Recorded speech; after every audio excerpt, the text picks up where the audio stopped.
ముగింపు దశలో ఫార్ములా ఈ రేసు దర్యాప్తట.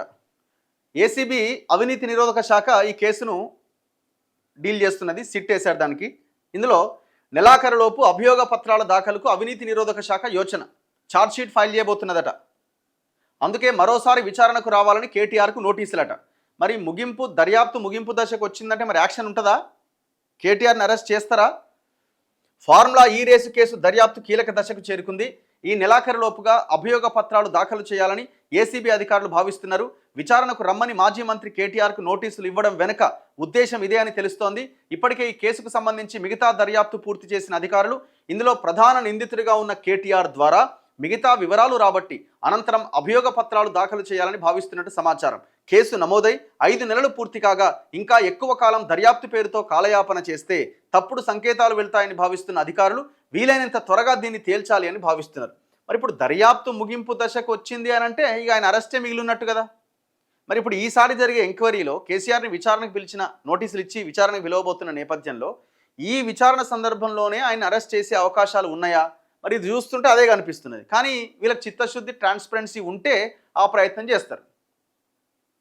ఇప్పుడు చాలా ఇంట్రెస్టింగ్ ఉంటుంది. ఒకవేళ ఆయన అరెస్ట్ చేస్తే మళ్ళీ ఇక్కడ కవిత మాట్లాడదా ఆయన గురించి? ఎందుకంటే గ్రీక్ వీరుడు అన్నది, లీక్ వీరుడు అన్నది, ఇష్టం వచ్చినట్టు ఆయన కామెంట్ చేసి ఈమె కామెంట్ చేసింది, దయ్యం అన్నది, ఆయన రేవంత్ రెడ్డి కోవర్ట్ అన్నారు. ఇప్పుడు ఇంకా ఇంట్రెస్టింగ్ ఉంటుంది.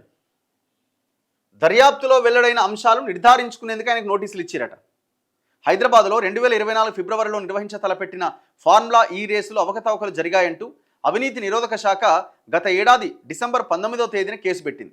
రేసు నిర్వహణ ఒప్పందంలో భాగంగా ఫార్ములా ఈ ఆపరేషన్స్ దానికి 55 కోట్లు బ్రిటిష్ పౌండ్ల రూపంలో చెల్లించడం నిబంధనలకు విరుద్ధమని ఇందుకు అప్పటి పురపాలక శాఖ మంత్రి కేటీఆర్, పురపాలక పట్టణాభివృద్ధి శాఖ అప్పటి ప్రత్యేక ప్రధాన కార్యదర్శి అరవింద్ కుమార్, హెచ్ఎండిఏ మాజీ చీఫ్ ఇంజనీర్ బిఎల్ఎన్ రెడ్డి బాధ్యులని వారిని నిందితులుగా పేర్కొన్నది. దర్యాప్తులో భాగంగా వీరందరినీ విచారించి వాంగ్మూలాలు నమోదు చేసింది. రేసు నిర్వహణకు స్పాన్సర్లుగా వ్యవహరించిన గ్రీన్కో సంస్థ ప్రతినిధులను కూడా విచారించారు. ఈ కేటీఆర్ బినామీ కంపెనీ ఇది. అన్నింటికంటే ముఖ్యంగా లండన్లో ఉన్న ఎఫ్ఈఓ ప్రతినిధులను కూడా 2 సార్లు వీడియో కాన్ఫరెన్స్ ద్వారా విచారించారు.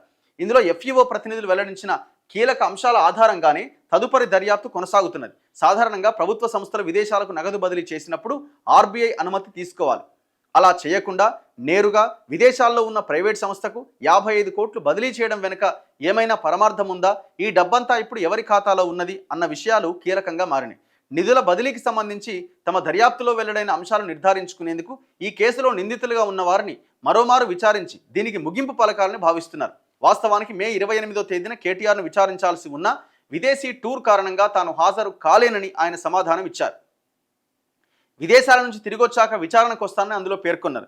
జూన్ 3వ వారంలో విచారణకు హాజరయ్యే అవకాశం ఉంది. ఇక ఆయన వచ్చిన తర్వాత విచారణకు హాజరవుతారు. మరి అరెస్ట్ చేస్తారా లేదా అన్నది